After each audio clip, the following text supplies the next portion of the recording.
अस्सलाम वालेकुम। आज की मेरी ये फ़र्स्ट वीडियो है। आज हम एक नए सॉफ्टवेयर के बारे में डिस्कस करेंगे जो कि क्विक बुक या इंट्यूट के नाम से आता है, और ये हमारी जो सीरीज़ है वो रहेगी कि मेडिकल स्टोर हो गया या फार्मेसी पे इस सॉफ्टवेयर में हम लोगों ने एंट्रीज़ कैसे करनी है, इसमें आइटम कैसे बनाते हैं, उसके अलावा परचेजिंग कैसे करते हैं, सेल कैसे करते हैं, इसकी रिपोर्ट्स कैसे चेक करते हैं, यूज़र राइट्स कैसे देने हैं, ईच एंड एवरीथिंग हम लोग इस सीरीज़ में डिस्कस करेंगे। फिर जो नेक्स्ट सीरीज़ आएगी उसमें ये सॉफ्टवेयर मार्ट पे कैसे चलेगा, ठीक है। इस तरह अलग अलग जो फोल्डर है उनमें इसकी अलग अलग वीडियोस पड़ी रहेंगी। तो सबसे पहले हम लोग अपना सॉफ्टवेयर ओपन करते हैं।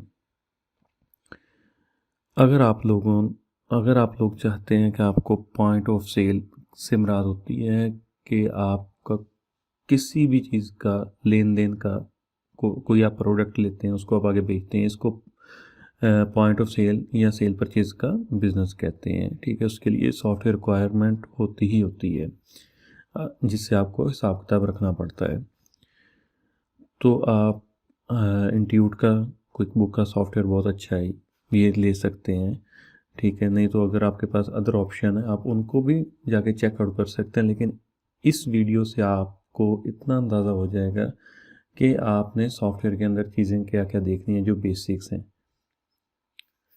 चलें जी, अब आते हैं हम लोग अपने सॉफ्टवेयर की तरफ। ये मैंने अपना सॉफ्टवेयर ओपन कर लिया, ये इसका फ्रंट एंड है, ठीक है, जिसको डैशबोर्ड भी हम लोग बोलते हैं। तो सबसे पहले मैं इसको इन विंडोज़ को क्लोज़ कर देता हूँ कि मेरा जो डिस्प्ले है वो थोड़ा सा बड़ा हो जाए, ठीक है। किसी भी पॉइंट ऑफ सेल के सॉफ्टवेयर में कोई सा भी हो, उसमें सबसे पहले आपने अपनी आइटम क्रिएट करनी होती है। जब तक आप आइटम नहीं क्रिएट करेंगे आप उसकी परचेज़ नहीं डाल सकते, आप उसकी परचेज़ रिटर्न नहीं डाल सकते, आप उसको सेल में नहीं डाल सकते, आप उसकी सेल रिटर्न नहीं डाल सकते, कोई भी ट्रांजैक्शन, क्योंकि आपका जो मेन एसेट है वो आपकी प्रोडक्ट है। वो प्रोडक्ट मेडिसिन की शक्ल में भी हो सकती है, वो प्रोडक्ट आपकी जनरल आइटम की शक्ल में भी हो सकती है, ठीक है। तो यहाँ पे हमारे पास परचेजिंग का एक मॉड्यूल है, यहाँ पे हमारे पास आइटम लिस्ट है। अगर हम लोग इसको क्लिक करते हैं तो ये मेरे पास एक विंडो खुल गई, आइटम इन्वेंट्री डिटेल। फ़िलहाल मैं इसको हाइड, इसकी शॉर्ट की है F8। कीबोर्ड की मदद से आपकी फ़र्स्ट रो की कीबोर्ड वहाँ पे F8 का बटन मौजूद है, वहाँ से इसको मैं हाइड करता हूँ। तो यहाँ पे अभी जो मेरे पास रिकॉर्ड है वो 0 रिकॉर्ड है। तो सबसे पहले मैं ऐड का बटन क्लिक करता हूँ। ऐड का बटन क्लिक करने के बाद मेरे पास एक विंडो खुली है ऐड इन्वेंट्री आइटम की। इसमें मेरी रिक्वायरमेंट्स क्या क्या हैं। सबसे पहले आइटम का नाम है, सपोज करें यहाँ पे मैं पेनाडोल टैब लिख देता हूँ, ठीक है। इसके बाद मैंने टैब प्रेस किया, ये टाइप पूछ रहा है।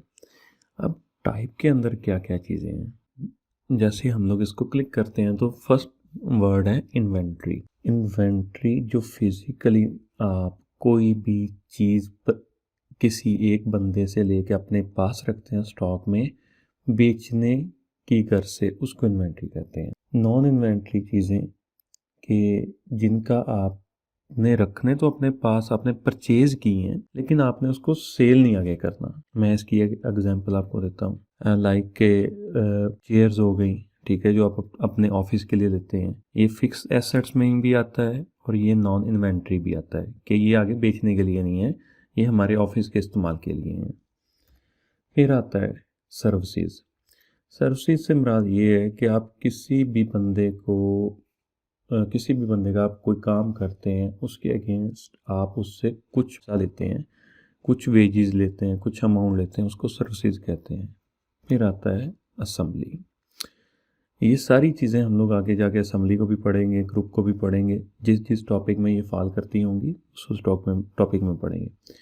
असेंबली कहते हैं मैन्युफैक्चरिंग को आप कह लें, ठीक है, मुख्तलिफ़ चीज़ों को मिला के एक फिनिश प्रोडक्ट बनाना, इसको असेंबली भी कहते हैं, मैन्युफैक्चरिंग भी आप कह सकते हैं। फिर आ जाता है group.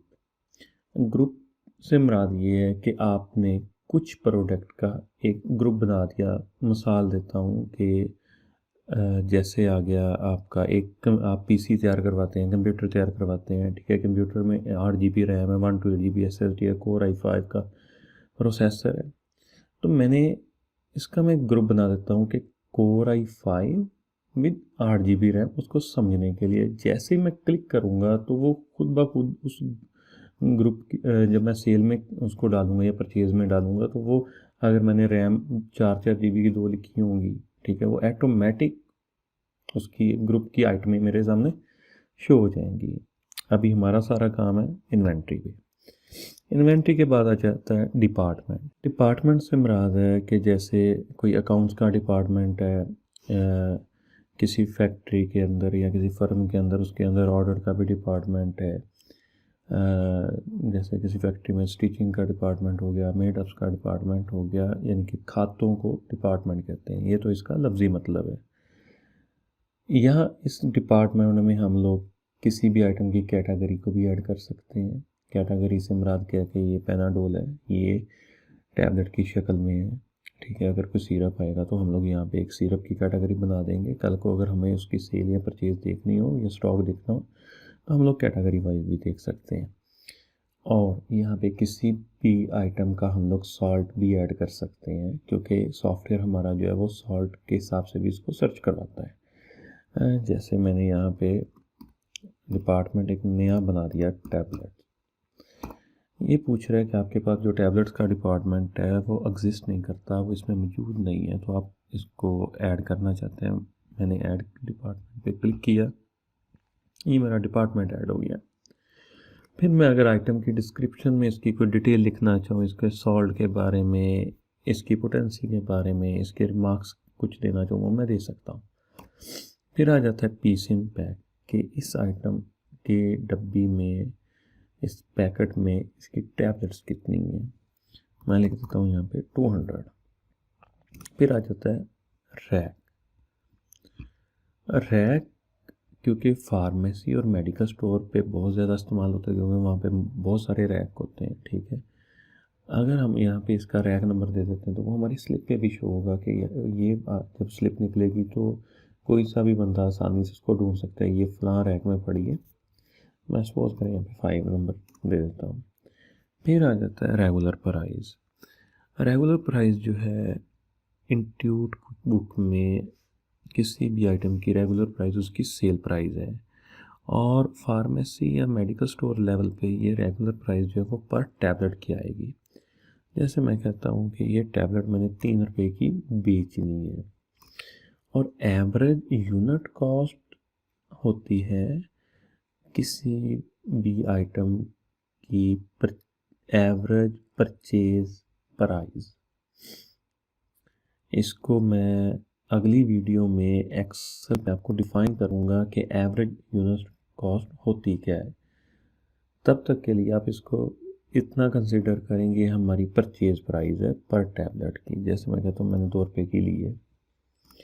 Quantity on hand quantity का मतलब ये है कि अगर आपका ऑलरेडी कोई स्टोर मौजूद है, उसमें मेडिसिन पहले से मौजूद है, ज़ाहिर बात आप उसकी परचेज़ तो डालेंगे नहीं। परचेज़ डालेंगे तो परचेज़ नंबर भी आपको देना पड़ेगा, उसकी फर्दर डिटेल भी देनी पड़ेगी।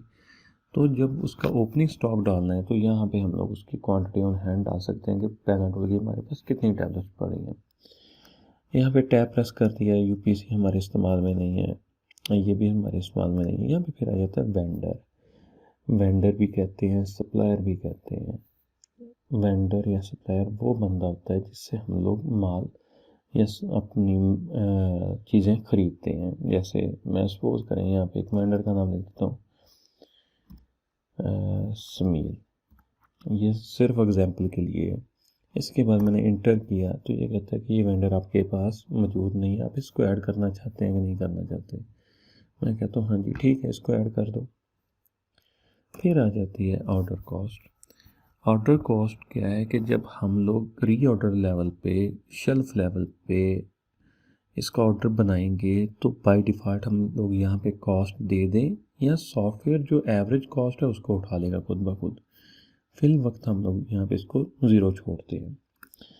री ऑर्डर पॉइंट का मतलब ये है कि अगर पेनाडोल की टैबलेट मैं यहाँ पे 200 लिख देता हूँ, सपोज करें, तो जब ये 200 से नीचे जाएगी यानी कि 199 हो जाएगी, तो ये मेरा सॉफ्टवेयर जो है वो खुद ब खुद इसका ऑर्डर जनरेट करवा देगा जब मैं इसका परचेज ऑर्डर खोलूँगा। फिर आ जाता है हमारा आइटम नंबर, ये सॉफ्टवेयर ने खुद क्रिएट किया है, मैंने इसको नहीं चेंज करना। ALU को भी नहीं कुछ करना। मेजर यूनिट है, मेजर यूनिट की हमें ज़रूरत नहीं पड़ती। बेसिकली मेजर यूनिट होता क्या है कि ये आइटम जो है वो हमारे पास पैकेट की शक्ल में है या टैबलेट की शक्ल में है या लीटर कह लें उसको। इसके बाद आ जाता है मैन्युफैक्चर। मैन्युफैक्चर का मतलब ये है कि ये आइटम बनाई किसने है। मिसाल के तौर पे मैं यहाँ पे लिख देता हूँ GSK। समील से मैं ले रहा हूँ लेकिन बनाई किसने, GSK ने। ये डिटेल फीड करने के बाद मैं अगर सेव एंड न्यू पे क्लिक करता हूँ तो ये सेव भी हो जाएगी और ये मेरा फॉर्म खुला भी रहेगा और इसकी शॉर्ट की है F12। इसके बाद अगर मैं यहाँ से सेव करता हूँ ये मेरी आइटम सेव हो जाएगी। मैं आज के लिए सिर्फ ये एक आइटम बना रहा हूँ। इसको मैंने यहाँ पे सेव के बटन पे क्लिक किया तो साथ ही इसका ये फॉर्म भी खुल गया जिसमें इसकी जो फर्दर डिटेल है वो आ चुकी है इस आइटम की। तो मैंने इसको हाइड किया तो ये मेरी आइटम यहाँ पे शो हो चुकी है।